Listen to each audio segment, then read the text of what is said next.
এবার আসুন কোরআনটা তাওরাত জবুর ইনজিলের মোকাবেলায় কেমন দাম। তাওরাত আল্লাহ পাকের কিতাব, নাম হইল কিতাবুল্লাহ। জবুর আল্লাহ পাকের কিতাব, নাম হইল কিতাবুল্লাহ। ইনজিল আল্লাহ পাকের কিতাব, নাম হইল কিতাবুল্লাহ। কিতাব মানে কিতাব, আল্লাহ মানে আল্লাহ, কিতাবুল্লাহ মানে আল্লাহর কিতাব বা আল্লাহর বই। জবুর আল্লাহ পাকের কিতাব, তাওরাত আল্লাহ পাকের কিতাব, ইনজিল আল্লাহ পাকের কিতাব। এই তিনটার নাম হলো কিতাবুল্লাহ। কোরআন ও আল্লাহ পাকের কিতাব, এটার নাম যেমন কিতাবুল্লাহ, তেমনি আবার আরেকটা নাম হলো কালামুল্লাহ। কালাম মানে কথা, আল্লাহ মানি আল্লাহ, কালামুল্লাহ মানে হলো আল্লাহর পবিত্র জবানের কথা। তার মানে তাওরাত জবুর ইনজিল এই তিনটা কিতাবের যে মর্ম অর্থ রয়েছে, এই মর্ম অর্থটা আল্লাহ পাকের শব্দগুলো আল্লাহ পাকের না। অর্থাৎ আল্লাহ পাক যেই নবীর উপরে তাওরাত নাজিল করেছেন, যেই নবীর উপরে জবুর নাজিল করেছেন, যেই নবীর উপরে ইনজিল নাজিল করেছেন, ওই উম্মতের জন্য যেই হুকুম আল্লাহ পাক নির্ধারণ করবেন, আল্লাহ পাক ওই নবীর অন্তরের ভিতরে ওই হিসাবে ঢেলে দিয়েছেন। ওই নবীর জবানে তার ভাষায় সেই হুকুমটা উম্মতের জানায় দিয়েছেন। ওটা তাওরাত হয়ে গেছে, ওটা জবুর হয়ে গেছে, ওটা ইনজিল হয়ে গেছে। যেমন ধরেন আমাদের নবীর হাদিসগুলোকে, আমাদের নবীর হাদিস যেটা আছে ওটা আমার নবীর পবিত্র জবানের কথা, কিন্তু অর্থ আর আদেশ হলো আল্লাহ পাকের। আর কোরআন যেটা আছে, কোরআনটার নাম হলো কালামুল্লাহ। কালাম মানে হলো কথা, আল্লাহ মানে হলো আল্লাহ, কালামুল্লাহ মানে হলো আল্লাহর কথা। অর্থাৎ এই 30 পারা কোরআন যেটা আমরা দেখতেছি, এই 30 পারা কোরআনটার অর্থ এবং শব্দ উভয়টাই আমার মালিকের পবিত্র জবানের কথা। তার মানে যদি এই জামালপুরের একটা মানুষ কোরআনুল কারীমের 114টা সূরা থেকে যে কোনো একটা সূরার একটা আয়াত তেলাওয়াত করে, যদি মানুষ আপনারা এই ময়দান থেকে হোক, সে যে কোনো বংশের, সে কোনো বর্ণের, বান্দা যখন বলবে আলহামদুলিল্লাহ রাব্বিল আলামিন, যে কথাটা আমার মালিকের পবিত্র জবানে উচ্চারণ হয়েছে, ওই কথাটাই এখন আপনার জবানে আবার উচ্চারণ হলো সুবহানাল্লাহ। এজন্য হাদিসের মধ্যে এসেছে, যখন ওই দুনিয়ায় কোনো কারি কোরআনের তেলাওয়াত করে, তার জবান থেকে কোরআনের তেলাওয়াত বের করে, সাথে সাথে আল্লাহ পাকের ফেরেশতারা তার জিহ্বাটার মধ্যে চুমু খায়। কারণ যেই কথাটা তার জিহ্বা অতিক্রম করে বের হইতেছে, এই কথাটা তার কোনো কথা না, এই কথা হলো আমার মালিকের পবিত্র জবানের কথা। এই কালামে জিন্দা কুরআনে হাকিম, হিকমতে উলায়া জানস্ত কদিম, জামিউল ইলমি ফিল কুরআনে হাকিম, تقاصرت عنه أفهام الرجال, بقى قرآن كلام الله بشونو, قديم استی نئینو। আওয়াজ করে বলা যাবে কি আল্লাহু আকবার। তাহলে তাওরাত জবুর ইনজিলের নাম হইল একটা কিতাবুল্লাহ, আর কোরআনের নাম হইল দুইটা, কিতাবুল্লাহ এবং কালামুল্লাহ। নামের দিক থেকেও কোরআনটা দামি হয়ে গেছে। যে জিনিস দামি হয় ওই জিনিস হেফাজতের প্রয়োজন হয়। এবার আসেন মর্যাদার দিক থেকে কোরআন এবং কোরআনটা তাওরাত জবুর ইনজিলের মোকাবেলায় কেমন দাম। যেই আসমানি কিতাব, যেই তাওরাত আছে, এই তাওরাতের একটা আয়াত দুনিয়ার 7 আসমান 7 জমিনকে যদি এক পাল্লায় রাখা হয়, তাওরাতের একটা পৃষ্ঠা যদি এক পাল্লায় রাখা হয়, তাহলে তাওরাতের একটা পৃষ্ঠা দুনিয়ার 7 আসমান 7 জমিনের মোকাবেলায় ভারী হয়ে যাবে। তাওরাতের একটা পৃষ্ঠা 7 আসমান 7 জমিনের মোকাবেলায় ভারী হবে। এবার পুরা তাওরাত একটা কিতাবকে যদি রাখেন, 7 আসমান 7 জমিনের মোকাবেলায় বাড়ি হয়ে যাবে। অনুরূপ ভাবে আপনি ইনজিলটাকে যদি রাখেন, তাওরাত যেমন 7 আসমান 7 জমিনের মোকাবেলায় বাড়ি হয়ে গেছে, ইনজিলটাও 7 আসমান 7 জমিনের মোকাবেলায় ভারী হয়ে যাবে। জবুরটাও 7 আসমান 7 জমিনের মোকাবেলায় ভারী হয়ে যাবে। তাইলে 7 আসমান 7 জমিনের চাইতে তাওরাত জবুর ইনজিলটা অনেক দামি। এবার আসেন তাওরাত আর জবুর আর ইনজিলটাকে কোরআনের মোকাবেলায় ওজন করা হোক। যেই তাওরাত 7 আসমান 7 জমিনের মোকাবেলায় বাড়ি হয়ে গেছে, ওই তাওরাত রাখেন এক পাল্লায়। যেই জবুর 7 আসমান 7 জমিনের মোকাবেলায় বাড়ি হয়ে গেছে, ওই জবুরটাকেও রাখেন একই পাল্লায়। যেই ইনজিল 7 আসমান 7 জমিনের মোকাবেলায় বাড়ি হয়ে গেছে, ওই ইনজিলকেও রাখেন এক পাল্লায়। অর্থাৎ একই পাল্লার মধ্যে আপনি তাওরাত রাখেন, একই পাল্লার মধ্যে আপনি জবুর রাখেন, একই পাল্লার মধ্যে আপনি ইনজিল রাখেন। যেই 7 আসমান 7 জমিনের মোকাবেলায় বাড়ি হইছে, ওই একই পাল্লার মধ্যে আপনি 7 আসমান 7 জমিনকেও রাখেন। শুধু 7 আসমান 7 জমিন নয়, আল্লাহ পাকের আরশ, আল্লাহ পাকের লৌহ, আল্লাহ পাকের কুরসি, আল্লাহ পাক দুনিয়াতে যত মাখলুক বানাইছে, অসংখ্য অগণিত মাখলুক, সমস্ত মাখলুক মানব দানব সব রাখেন এক পাল্লায়। কোন পাল্লায়? যেই পাল্লায় আপনি তাওরাত রেখেছেন, যে পাল্লায় জবুর রেখেছেন। অর্থাৎ এক পাল্লায় দুনিয়ার সব কিছু যদি রাখা হয়, তাওরাত জবুর ইনজিল কোরআন সহ 7 আসমান 7 জমিন, আল্লাহ পাকের আরশ লৌহ কুরসি সব যদি এক পাল্লায় রাখেন, অপর পাল্লায় আপনি কোরআন শরীফটাকে পুরা রাখার দরকার নাই, কোরআনের একটা সূরা রাখারও দরকার নাই, কোরআনের একটা আয়াত রাখারও দরকার নাই। বরংস কোরআনের সূরাগুলো পড়ার জন্য প্রত্যেকটা সূরার শুরুতে একটা বিসমিল্লাহির রহমানির রহিম আছে। ওই বিসমিল্লাহটা কোন সূরার স্বতন্ত্র আয়াত না।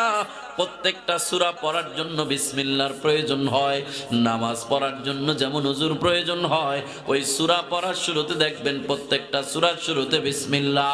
সূরা ফাতিহার শুরুতে বিসমিল্লাহ, সূরা বাকারা শুরুতে বিসমিল্লাহ, সূরা আলে ইমরানের শুরুতে বিসমিল্লাহ। 114টা সূরার 113টা সূরার শুরুতেই আল্লাহ পাক এই যে বিসমিল্লাহ কোরআনের মধ্যে পাওয়া যায়, এই বিসমিল্লাহটাকে যদি এক পাল্লায় রাখেন, তাহলে তাওরাত জবুর ইনজিল সহ 7 আসমান। আল্লাহু আকবার, জোরে বলেন আল্লাহু আকবার। কোরআন পড়ার জন্য যে বিসমিল্লাহ দরকার হয়, ওই বিসমিল্লাহর যদি এত দাম, তাইলে কোরআনের একটা আয়াতের কত দাম, একটা কোরআনের সূরার কত দাম, তাহলে পুরা কোরআনটার কত দাম। যেহেতু কোরআনটা অন্য সকল কিতাবের মোকাবেলায় এত দামি, এজন্য আল্লাহ দামি কিতাবের ব্যাপারে বলেছেন, ইন্না নাহনু নাযালনা যিকরা ওয়া ইন্না লাহু লাহাফিজুন।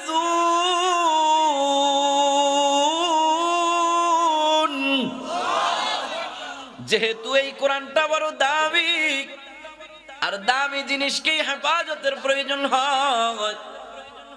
দেখবেন আপনাদের শহরের বাজারের মধ্যে আলু পটল তরকারি যারা বিক্রি করে, রাতের বেলা একটা তেরপাল দিয়া পেঁচা একটা রশি দিয়া বাঁধা বাড়িতে ঘুম দেয়। আর যাদের স্বর্ণের দোকান রয়েছে, ওই স্বর্ণের দোকানগুলোর মধ্যে অনেক লকার থাকে, মজবুত লকার। ওই লকারের মধ্যে স্বর্ণ ঢুকায়, এরপরে একটা তালা মারে, ওটারে আবার আরেকটা লকারের মধ্যে ঢুকায়, ওটারে আবার আরেকটা লকারের মধ্যে ঢুকায়।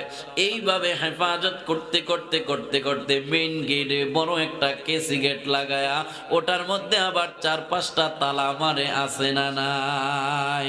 কয় আলু পটল তরকারির মোকাবেলায় স্বর্ণ যেমন 1000 গুণে দামি, তাওরাত জবুর ইনজিলের মোকাবেলায় আল্লাহ পাকের কোরআনটা লক্ষ কোটি গুণে দামি। এজন্য দামি জিনিসের এই হেফাজতের প্রয়োজন হয়। আল্লাহ এজন্য কোরআনের বেলায় বলেছেন, ইন্না নাহনু নাজ্জালনা যিকরা ওয়া ইন্না লাহু লাহাফিজুন।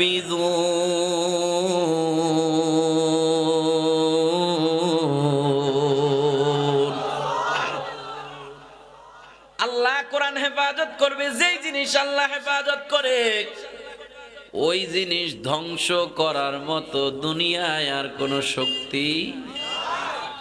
এজন্য কোরআনের বাতি নিবানের জন্য দুনিয়াতে কম মানুষ চেষ্টা করে নাই, কেউ পারছেনি। আবু জাহেল কম চেষ্টা করে নাই, উতবা শাইবারা কম চেষ্টা করে নাই। যে বাতি আল্লাহ জ্বালায় ওই বাতি নিবানের মতো ক্ষমতা এই দুনিয়াতে কারো নাই, ঠিক কিনা বলে? আপনাদের এই জামালপুর থেকে একজন লোক ঢাকা গেছে। কেন? তার ছোট্ট একটা নাতি ছিল, ছোটবেলায় লেখাপড়া করায় টরায় মাশাআল্লাহ বড় শিক্ষিত বানাইছে, সরকারি একটা চাকরি পাইছে। ঢাকা গেছে, চাকরির ব্যস্ততায় নাতি আসতে পারে না দেশে, গ্রামে আসতে পারে না, জামালপুরে আসতে পারে না। ফোন দেয়, দাদা কেমন আছো? দাদা একে অনেকদিন হয়েছে তোরে দেখি না, একটু যদি আসতেই ভালো লাগতো। নাতি কয়, দাদা ছুটি তো পাই না, তুমি একটা কাজ করো, একটা ব্যাগ নিয়ে ব্যাগের মধ্যে কাপড় চোপড় গুছায়া কয়েকদিনের জন্য আমার কাছে চলে আসো, সরকারি একটা ফ্ল্যাটও পাইছি। দাদা গ্রামের মানুষ তো, ব্যাগটা গুছায়া মাশাআল্লাহ গেছে গা, নাতির ফ্ল্যাটে যায় উঠছে। ওঠার পরে রাতের বেলা ঘুমাইবো, ঢাকার মধ্যে চিকিমিকি চতুর্দিকে খালি বাতি আর বাতি, আছে না নেই? শুধু বাতি আর বাতি। দাদা গ্রামের মানুষ, সন্ধ্যার পরই অন্ধকার, অন্ধকারে ঘুমায় অভ্যস্ত। এত বাতির মধ্যে কি দাদার ঘুম আসে? নাতিরে সব বাতিরই নিবায় দেয়। তো সব বাতি নিবানের পরেও শহর অঞ্চলে একটা ডিম লাইট জ্বালায় রাখে, আছে না নাই? আছে না নাই? ডিম লাইটের আলো কি খুব বেশি হয়? তারপরও দাদা গ্রামের মানুষ তো হেরিকেন জ্বালায়া, আগের মধ্যে আছে না, মশারির মধ্যে ডুইকা হেলিকেন্ডারে একবারে নিবু করে ফু দিত, নিবে যায়, ঠিক না? দাদারে ঘরের মধ্যে থুইয়া বলছে নাতি, দাদা আমি পাশের রুমেই ঘুমাইলাম, কোনো প্রয়োজন হইলে আমারে ডাক দিও।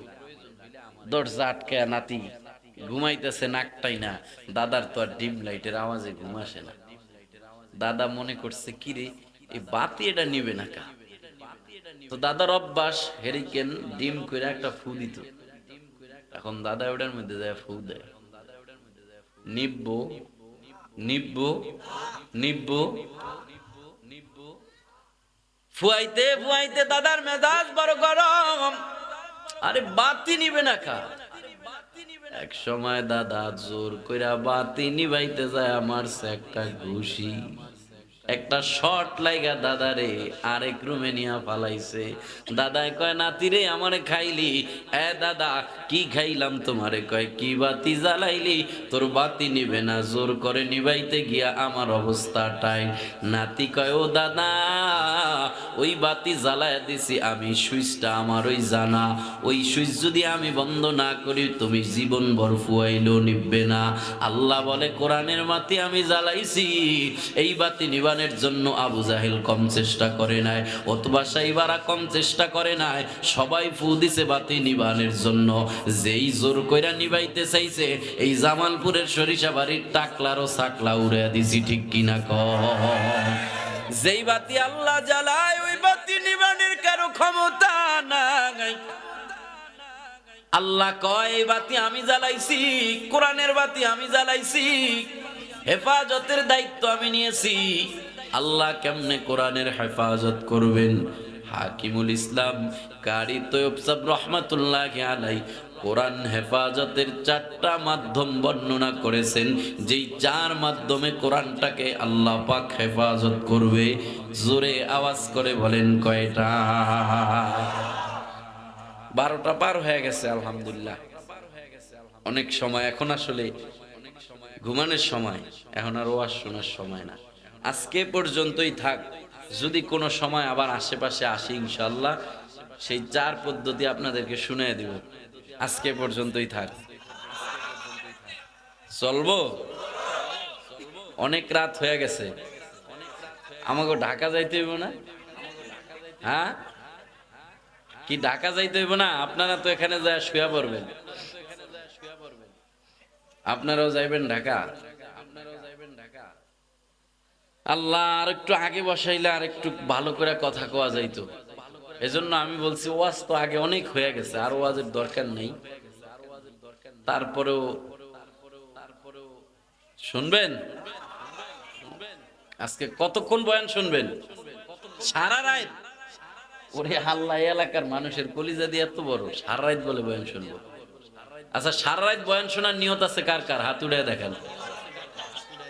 মা গো মা, হাত নামান।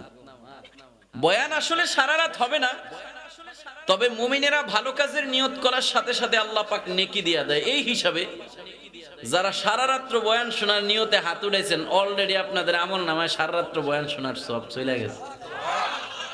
অনেকে কিন্তু মাঝে মধ্যে হাত উঠায় না, চালাকি করছে, ভাবছে আগে যাইবো গে, এখন মনে মনে কইস কি একটা লস হইলো, হাতটা উঠাইলো তো সবটা পাইতাম। তা করে আরেকটা চান্স দেওয়া হোক নাকি কোন? বয়ান সারা রাত হবে না, যদি হয় তাহলে সারা রাত বয়ান শোনার নিয়ত আছে কার কার? দুহাত তুলে আল্লাহকে দেখাই, নারায়ে তাকবীর। আল্লাহ কবুল করুক। হাকিমুল ইসলাম কারি তুব সাহেব রহমাতুল্লাহি আলাইহি তার কিতাবের মধ্যে লেখেন আল্লাহ পাক 4 পদ্ধতিতে কোরআনটাকে হেফাজত করবেন। সংক্ষেপে 4টা পদ্ধতি বলে আমি আপনাদের কাছ থেকে বিদায় নেব। 1 নম্বর পদ্ধতি, কারি তুব সাহেব রহমাতুল্লাহি আলাইহি তার কিতাবের মধ্যে লেখেন 1 নম্বর পদ্ধতি, আল্লাহ পাক যেভাবে কোরআনটাকে হেফাজত করবেন, আল্লাহ পাকের আরশে আজিমের উপরে আল্লাহ পাক একটা পাহাড়ের শহর বানাইছেন, যেটার নাম হলো কাফ শহর। ওই কাফ শহরটা হলো পাহাড়ের শহর। ওই শহরের মধ্যে আল্লাহ পাক এই কোরআনের মধ্যে যতগুলো শব্দ আছে, আলিফ লাম মিম যালিকাল কিতাব, আলিফ লাম মিম লিখতে যেরকম এই আলিফ লাম মিমের আদরে আল্লাহ পাক একটা পাহাড় বানাইছে। যালিকা লিখতে যেমন যালিকার আদরে আল্লাহ পাক একটা পাহাড় সৃষ্টি করেছে। কিতাব লিখতে যেমন কিতাব লেখার আদরে আল্লাহ পাক একটা পাহাড় বানাইছে। আল্লাহ পাকের আরশে আজিমের উপরে ওই কাফ শহরের মধ্যে আল্লাহ পাক কোরআন হেফাজত করার জন্য পুরা কোরআন শরীফে যত শব্দ আছে, যত অক্ষর আছে, বর্ণ আছে, সমস্ত অক্ষর, শব্দ আর বর্ণের আদলে আল্লাহ পাক ওই কাফ শহরের মধ্যে এক একটা পাহাড় সৃষ্টি করে কোরআন হেফাজতের ব্যবস্থা করে দিয়েছেন। 2 নম্বর, আল্লাহ পাক কোরআন হেফাজতের দায়িত্ব নিয়েছেন কিভাবে? আল্লাহ পাকের আরশের মধ্যে একটা লৌহ আছে, ওই লৌহের মধ্যে আল্লাহ পাক পুরা 30 পারা কোরআনটারে লিখে দিয়েছেন। আল্লাহ পাক জানায় দেয়, বাল হুয়া কুরআনুম মাজিদু ফি লাওহিম মাহফুজ।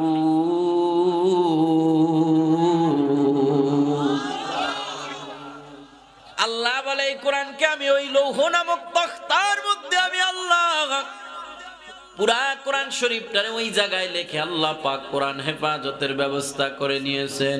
3 নম্বরে আল্লাহ পাক কোরআন হেফাজতের ব্যবস্থা কেমনে করেছেন? আল্লাহ পাক দুনিয়াতে অসংখ্য অগণিত ফেরেশতা সৃষ্টি করেছেন। ফেরেশতার সৃষ্টির সংখ্যা কেউ জানে না। এর মধ্যে 4টা বড় বড় ফেরেশতা আল্লাহ পাক সৃষ্টি করেছেন। হযরতে জিবরাইল আলাইহিস সালাম, হযরতে ইসরাফিল আলাইহিস সালাম, হযরতে আজরাইল আলাইহিস সালাম, হযরতে মিকাইল আলাইহিস সালাম। 4 বড় বড় ফেরেশতার মধ্যে একজন ফেরেশতার নাম হলো মিকাইল। ওই মিকাইল ফেরেশতাটাকে আল্লাহ পাক কত বড় বানাইছেন?